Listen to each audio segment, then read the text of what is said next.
From the medical terms, you see. Sir, I also told my people that no problem. If you want, we can put, but Some privacy is needed for the patient. I fully agree with Yes.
มีมินชวนเสียงไทยกันนี่ที่อาร์ตไล่อัปเดตแต่ชวนยามอัปเดตก็ไม่ยากที่จะคอนแทคกับที่นำเต็มตรงนี้อาร์ตได้ศึกษาปกติอะไรบ้างชวนจู่ๆที่มันได้ชวนทันทีแล้วคุณมีทุนรัฐแต่ชวนนี่ IPH สโนว์ที่จะส่งถ้าที่จะเป็นโมโลนั่นแสดงว่ามีเราจะสังกัดตัวเราจะรู้ตัวเราเองว่าจะมาชวนเป็นบ้านเป็นจะรับบ้านเป็นกันความรักกันดีไซน์กันเสียงกันต้องมันนี่อาไม่รอจู่วิเศษในไลฟ์ฟังที่มีมันเป็นฟังสิ่งที่ฟังฟังนี่ที่มีสิ่งที่ฟังฟังสวยเสียแต่อยากช่วยชวนคนที่มาเที่ยวกันนี่อ่ะพวกเด็กอ่ะช่วยคนช่วย24 ช่วยฟังคนที่ชอบการที่อยากที่การที่ว่าต้องการช่วยช่วยกันนี่ตั้งแต่ชอบกันนี่อ่ะอาไม่รอที่ทุกสามเหล่าไลฟ์ที่ตัวเราบ้างเป็นเหล่าไลฟ์กับแต่ต้องมองติดกับเรื่องดีไซน์ตัวเรื่องหุ่นโตกันเองนะว่าการป้อนในเราการที่ช่วงนั้นตัดใจเสียงมันเยอะมากการอามาจุดเดียวกันเยอะมากชัวร์ที่ถูกของเราไล่เลยฉันเราไล่ฟังฉันเราไล่ของมันติดกันนะมีเสียงเป็นชัวร์ก็นี่เป็นเรื่องอ่ะอามาเราจะช่วยอัพไปสักจุดว่าการไว้ของเทวาเองที่หน้าข้างข้างอินดัวกันใช้กันเสียงว่าestimateกันเสียงเนี่ยนะเราใจกันจริงที่ฉันจะฟังจากคนผู้หญิงเป็นผู้สังเกตตัวไม่ละ hospital function เนี่ยดังรักฉันตั้งแต่ function เนี่ยดังเพราะงั้นตัวเป็นอะไรที่ข้ามfunction หรือว่ายิ่งอันนี้อันที่จุดเสียงฉันว่าตัวยิ่งว่ากับเที่ยวหรือว่าบิ๊กเที่ยว special เที่ยวในนี่อ่ะมันได้อะผมหลงตัวได้อะผมแค่ชักชักเราบอกว่าเราเต็มจุดจ้างมาที่ไหนเองโอ้ที่ได้บทคอมเพล็กซ์จุดจ้างมาได้น้องสโตล์ทาร์เตลล์ชินะถ้ามีบางท่านมาดีไซน์นะครับเอาว่าแค่เราชินะครับแต่พอครับแต่ต้องมีกันตัวมันดูงานกันหันหัวว่ากันเสียงเฉลี่ยนะทุกกันตีสองกันเลยกันลงก่อนนะครับว่ามันรับบางอย่างกันตีสองกันเสียงเฉลี่ยนะแล้วกันจิตใจเรียนestimateกันเสียงเฉลี่ยนะตัวนั้นมีอาศัยว่ามันก็จะคุณดูที่จุดมุ่งหมายนั่นเองส่วนที่ว่าที่จะเชื่อมระหว่างอามาเราที่ท่านเรียกเราเลยต้องตัดความท่านของสปอนเซอร์ที่จุดเราเชื่อดูเวลาใช้เนี่ยที่ hospital สักอย่างจะเดี๋ยวนี้เป็นเราบริเวณต้องมันสบายที่ทำให้เราเชื่อที่เราเนี่ยเป็น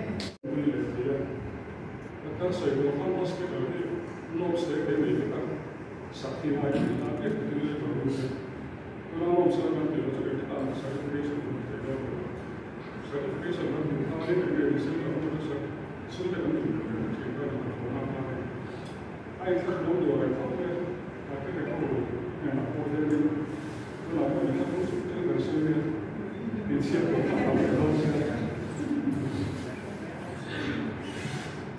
ซึ่งเนี่ยผมจะเนี่ยดูว่าพวกมันสักที่สักคนไม่ใช่ผู้บริหารเนี่ยเราสักเสียงมันจะก็เสียงที่เราไม่ใช่เราเนี่ยchief architect la policy kwa no tu ada so khai ala ta au school me ka so district jail te so sa tu ni da so 7 point something cr te no ria tuan ni wa so la ya staff wa ta le ka te alo so ya tuan ni te ko so Mira, tuan hei dia pun besar te, oh besar tuan yang cukup lain besar te, oh dia pun ada siap kirim te, cukup. Anak anak sama semua, tuan orang hidup te, ni pun so fast track court te, so kita so tuan tuan so lain video mager te, zero mate, tangan kalau dia nak dua, tuan hei so nanti mai boy na lokal khania aro sejita so ni sabta in hospital ni ola si district kui in taktan tu sedo han taktan tu dia sabta ka an suwa khati nga kan ka kan na boy na pa ni te ti me an kan ko han soya so an pi da ni nam te na khati nga an ni chuan ela ya district kui tan selfa ko no ni nga ai rồi traffic giảm có khi đã tiền thôn quay thôn đi từ hàng ข้ามดูสัตว์ที่ตัวบินให้กับเด็กสิเด็กอันนี้คนมองตลาดมาเบียมาพบกันกับตัวเด็กสักที่ไหนมาสิ่งที่ไอ้อินเดียนั่งตรงไหนอินเดียมาเดี๋ยวเวลาข้างkalauเวลาคนสินะเอาเสียค่าเอาตักตักลัวiniให้ไอ้โซลของเราทำให้อินเดียนั่งตรงนี้เอาคนที่นี่นะที่เขาไม่ทำงานนั่งบอกจะทำให้ที่เราdia na hala show ba mun na na na ila ila ko zol be be e na ni le approach ki ila ita ko be ani juli tuna e ada kana ko dan ni to ai zo si ko hospital kan wa alo ele ti mun kan mo me ya traffic le ko kan ki bo ko ka dam mo so ki bo ko ka su ba ki tu na ko dum sa ko mai hian he la ma hian malam tu apa studi jauh itu tadi, ini mata studi puluh mak, tadi sih nak sekarang mulai show puluh juga, asyik nam tu kalau kau ni ada orang kalau traffic di bawah orang kita tak show, kalau apa kita jauh sudah teh, kita ni kan, tu kita aliana, tu baru ni, kalau bina SD orang tak kira China ada orang ini hari show boleh tak, ani ni kita luar pernah dekat orang desa tua, nak kami kalau ni muka, susah ni. Ibu asal ibu si interi rumah, tuan itu naik, lihat kita kalau pun saya, tu macam lihat itu, kami harus ni harus apa ni ada kerjanya, masih tu nak cuan, tu nak urusan saya, mamona apa ni untuk tak, necessity yang itu tu bagi itu tidak mamona itu cuan traffic apa ni, tu saya tu cuan ini, yang mobil ini yang nak tuan ada kok. Kamu apa kan traffic walking kita kamu tidak mau manfaat tak kapai tujuh tak kira lah so ni kan ada tujuh tu bela ni tu besar tu kurang ada SD orang dia ni harus sering tahu ini dia bukan angka sebetulnya jadi sering lah kita kamu bawa yang tinggal rondir bawa kan mai lokal Kita nak berbicara kita kami suatu yang nanti kumin coba misalnya ketumhi ain kemudian kita ni waktu kita kerja sama dengan itu juga kan ya